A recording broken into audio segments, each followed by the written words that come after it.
Okay, so I'm sure a lot of you guys in Europe are probably going to laugh at this video, but in the United States we do not have brakes on our wagons, and unless you order them special, it's not required. And honestly, I think it should be required because we had a little bit of an issue here, and it was more or less operator error.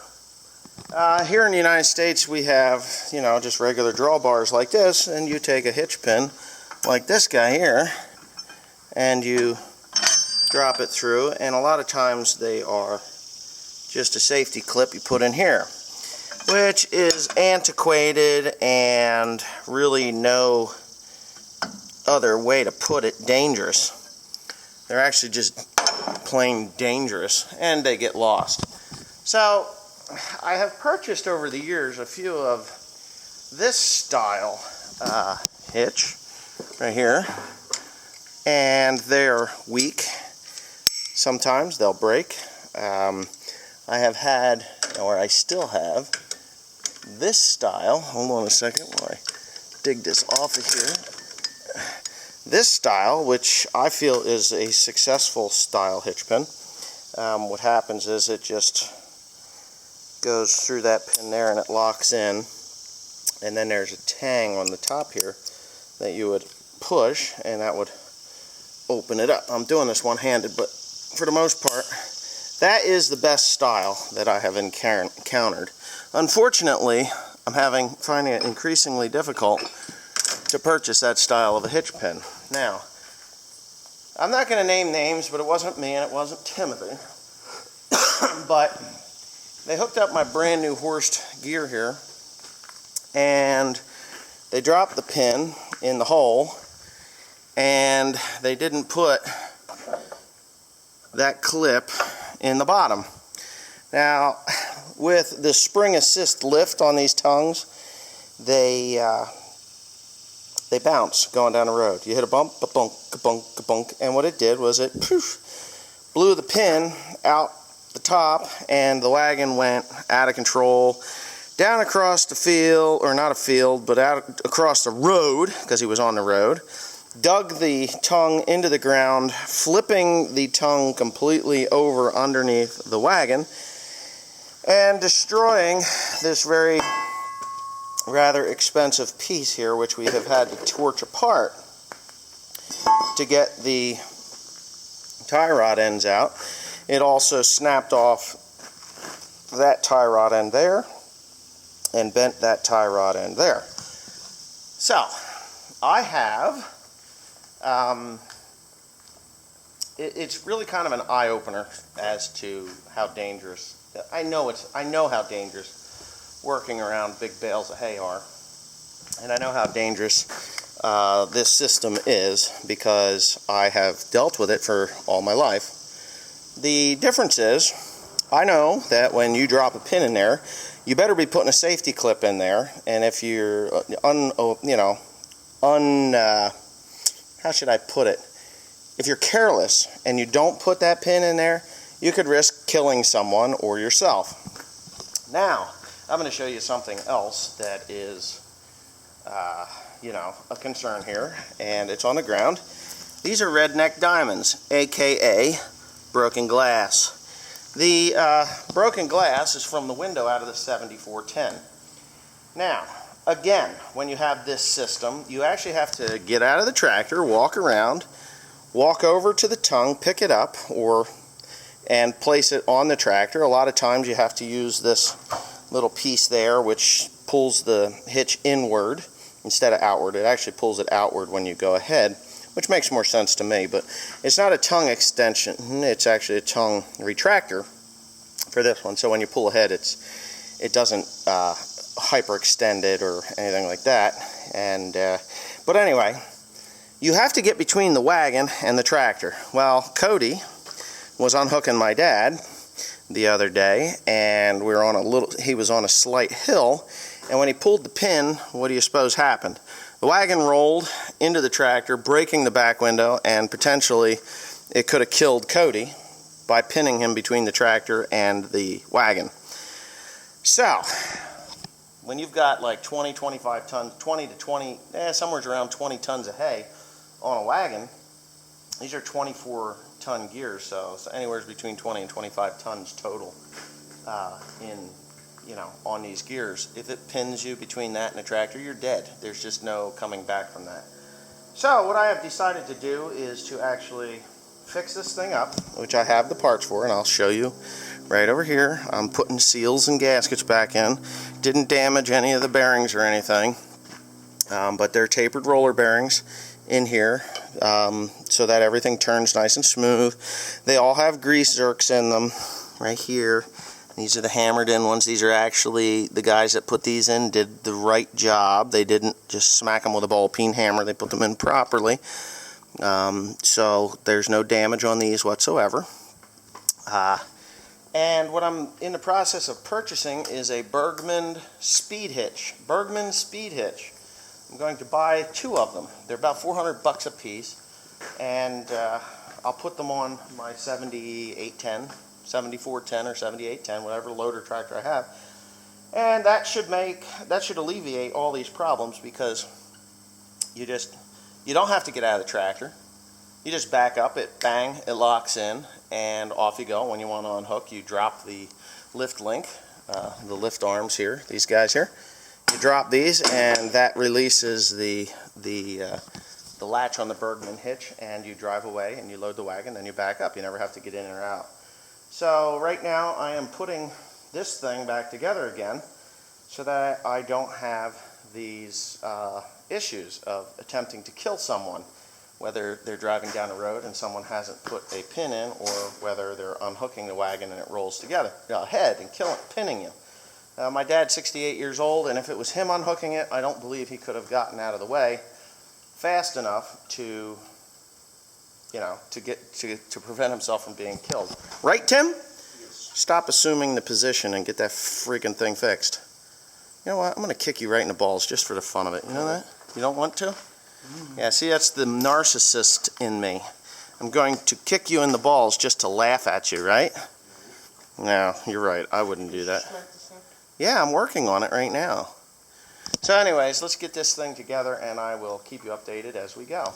And what I'm going to do is order them Bergman hitches right now, because I need to do something before someone gets seriously hurt. Right, Tim? Yes. We don't want to see you dead, do we? I can move away faster. No, you can't. Yes, I can. You know what? That is the dumbest thing I have ever heard you say.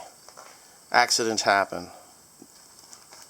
All it takes is a nanosecond and you're dead. Okay, so I forced those seals in using a little ball peen hammer, because they're really not a super. It doesn't go up top. I know that. It doesn't go up top. If you know it, why are you putting it up? Anyway, I'm going to set this up because Tim thinks it goes up top somehow. I don't know why. Why do you think that would go up top, Tim? I'm trying to get to where the grease fitting goes. Grease fitting? Come on, Ben. Bend over. I am bending over. Oh, is that what it is? Nice to meet you, Ben. It should go in there, right?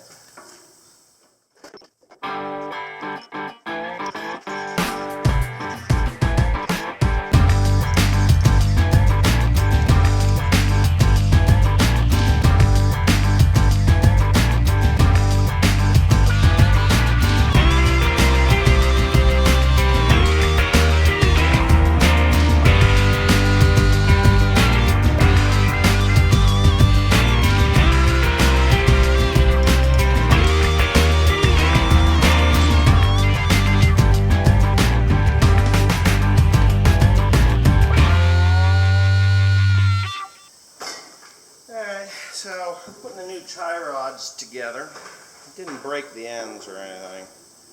There's rights and there's lefts when it comes to these things. And,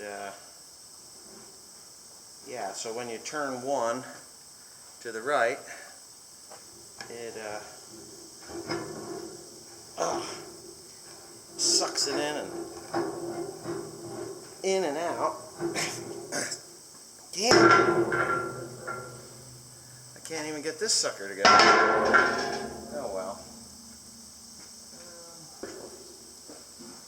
Somebody told me that the only kind of locks are channel locks. Yeah, I kind of agree with that to some extent, because I've already pinched my fingers a few times with these goddamn things when they're just the cheap old brand. Huh? You have an upset stomach by any chance? I do. Chicken egg?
Yeah, the chicken, it's chicken poisoning. Kind of like dickin poisoning, right? You know what dickin poisoning is? It's when you get up to the wrong girl. That's dickin poisoning. Not chicken poisoning? It's dickin poisoning, right? So anyways, we got this thing back together again, and I'm going to go up and get a load of hay as soon as he gets the grease through this thing. You're going to grease the tie rod ends also? Why are they on the wrong side? What do we do? Put the whole fucking thing on backwards? Maybe. Yeah, maybe. I doubt it though. I don't know. Anything coming out of there yet? No, it's got to fill up that whole cavity. Well, no, that cavity's tight on the pin. That goes. Yeah, I was going to say. Don't blow the seals. You got to turn the tongue now. See, and Tim put the tongue on upside down. We can't put the... we can't seem to put a spring kit on right now. Well, I got to drill a hole. No, we're going to drill a hole. And you're going to grease those tie rod ends too. Alright. So with that being said, I'm going to hook the 7810 up to this thing. I'm going to take it to the field and we're going to see how it works. Now, I'm going to show you the new pin that I got specifically for this wagon. Hold on a second, let me put you down here. I got my little tripod-y thing here.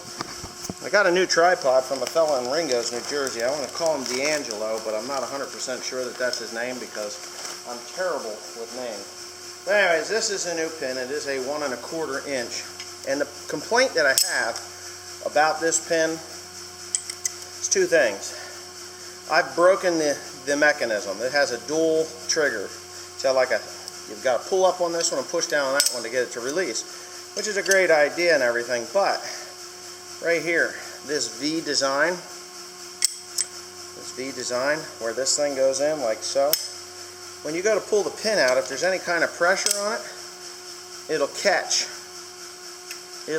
right in these grooves on the tongue on the wagon that you're unhooking. So it's kind of a pain in the ass. So I just wanted to, this is my spare. I actually bought 3. These are 48 bucks a piece because they are so massive.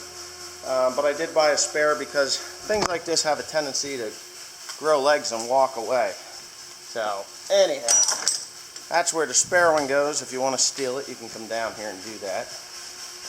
I do have the spare one. The one that I will be using in that tractor is in that tractor. And Timothy's putting a lot of grease into that thing. Yeah, that's got to fill in that cavity. That has to fill a cavity, yes. So he's going to do that and complete that, and then you'll see me going down the road. Right, Tim?